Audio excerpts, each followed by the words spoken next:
सुई नॉर्दर्न एक बार फिर गैस धमाके के लिए तैयार। एक साल में तीसरी बार कीमतों में इजाफा मांग लिया। ओगरा में दरख्वास्त समात जारी। कीमत 4,489 रुपये फी MMBTU करने की तजवीज़। बिलों में औसत 155% तक इजाफा होगा। 600 रुपये बिल जमा कराने वालों को 1,500 रुपये बिल देना होगा। चेयरमैन ओगरा के मुताबिक कीमतों से मुतालिक जो भी फैसला होगा 1 जुलाई से होगा।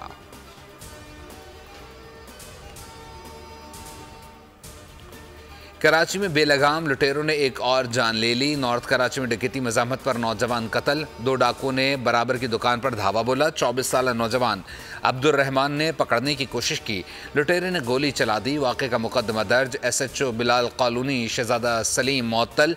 मकतूल के अहल खाना सरापा एहतजाज। भाई का कातलों की गिरफ्तारी तक तदफीन न करने का ऐलान।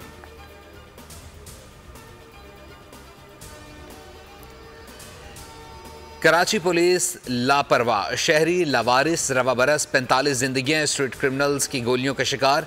नए IG सिंध गुलाम नबी मेमन का भी ज़बानी जमा खर्च स्ट्रीट क्राइम से निपटने को तरजीह करार दे दिया।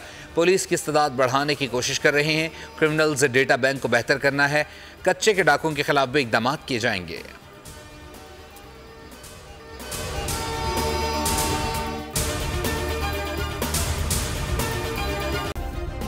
सब्सक्राइब करें और बेल दबाएं ताकि कोई खबर रह न जाए।